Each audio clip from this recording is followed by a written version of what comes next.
నమస్తే. Welcome to Suman TV. నేను మీ యామిని. ప్రస్తుతం మనతో ఉన్నారు ప్రముఖ ఆధ్యాత్మికవేత్త గురుస్వామి బ్రహ్మశ్రీ రాజన్ నంబూద్రి గారు ఉన్నారు. వారితో మాట్లాడదాం. నమస్కారం గురుగారు. నమస్కారం అమ్మ. గురుగారు, ఈ నెలలో అసలు సింహరాశి వారికండి ఏ విధంగా ఉంటుంది? వీళ్ళకి సంబంధించిన దానాలు అలాంటివి ఏమి ఉన్నాయండి? తాకట్టులో ఉన్న బంగారాన్ని విడిపించి ఆ రోజు ఆన్లైన్ రేటుకే మేము కొంటాం. Sharma gold company. ముందుగా శ్రీ మహాగణపతి దేవతోప్యో నమః. అదే విధానంగా లక్ష్మీ సరస్వతి దేవతోప్యో నమః. జనాలకు అందరూ కూడా శుభప్రదమైనటువంటి రోజు రావాలి, అందరూ శుభంగా ఉండాలి.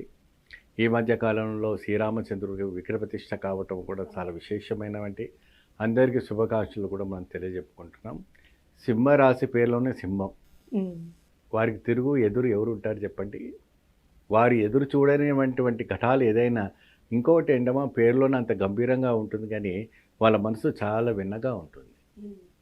శరీర ఆకారంలో కావచ్చు, మాట విధానంలో ఆ ఒక రాశికి తగినట్టుగానే ఉంటారు తప్ప వాళ్ళ ఇంత సున్నితమైనటువంటి హెల్పింగ్ నేచర్లో కావచ్చు, సేవలో కావచ్చు, అన్ని విషయాల్లో ముందు అడుగు వేస్తారు సింహరాశి వాళ్ళు.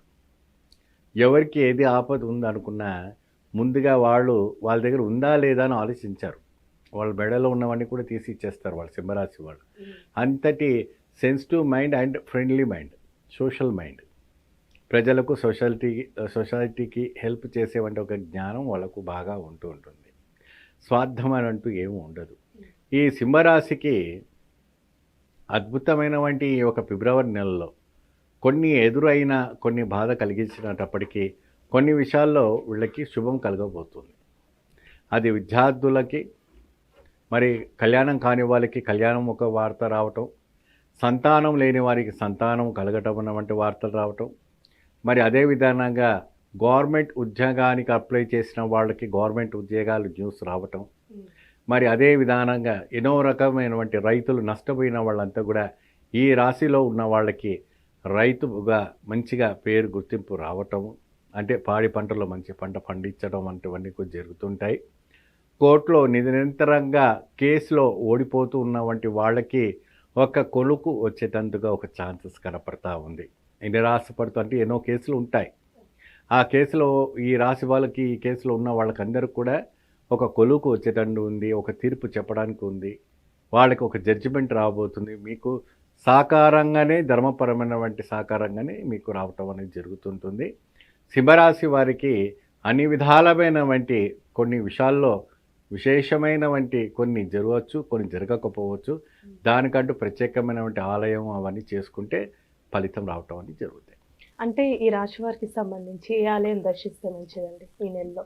ఈ ఫిబ్రవరి నెలలో మొత్తానికి కూడా సింహరాశి వాళ్ళు విశేషంగా దర్శించుకోవాల్సిన ఆలయం ఏంటి అంటే లక్ష్మీ నరసింహస్వామి ఆలయం. స్వామివారికి కళ్యాణం చేయటం, స్వామివారికి పూజించటం, స్వామివారికి విశేషమైనటువంటి ఆరాటు చేయటం ఏమండి, లేదంటే స్వామివారి ఒక మాడవీధిలో తిరగటం, ఇటువంటి ఆయనకి ఎన్నో రకాలమైనటువంటి సేవలు ఉన్నాయి. యాదగిరిగుట్ట లక్ష్మీనరసింహస్వామి కావచ్చు, ఏలూరు నాచారంలో ఉన్నటువంటి లక్ష్మీనరసింహ కావచ్చు. కేరళ నాడి శాస్త్రం ప్రకారంగా సింహరాశిలో అద్భుతమైనటువంటి ఫలితం, తిరుగు చూడలేని ఫలితం, అంటే అది ఎవరికైనా కూడా మంచి ఫలితం అనేది గోచరిస్తుంది. వారు ఏ విధానమైనటువంటి కూడా ఆలోచించకుండా ఉండకుండా ఇదిగా ఉండాలి. నష్టము 9, లాభము 12 ఇక్కడ మనకు కనపడతా ఉంది. కేరళ నాడి శాస్త్రం ప్రకారంగా మీకు చంద్రబింబమైనటువంటి కాంతితో వెలుగుతూ ఉంటుంటారు కాబట్టి మీరు ఆకర్షితమై ఉంటారు జనాల్లో. కాబట్టి కొన్ని విషయాల్లో జాగ్రత్త వహించవలసి వచ్చింది. అలానే ఈ రాశి వారికి సంబంధించిన దానం అంటే ఏముందండి? మీరు ఈ యొక్క గ్రహస్థితులు కొన్ని అనుకూలంగా ఇచ్చలేకపోతున్నాయి కాబట్టి పెసవర్లు దానం చేయటం వల్ల చాలా మంచి లాభదాయకం రాబోతుంది. సూర్యుడికి నిరంతరంగా సూర్య నమస్కారం, సూర్య శ్లోకం చేయటం వల్ల అద్భుత తేజస్వి రావటం, వాళ్ళు అనుకున్నటువంటి విజయతత్వం రావటం అనేది జరుగుతుంది. చాలా చక్కగా తెలియజేశారు గురుగారు. ధన్యవాదాలండి. నమస్తే.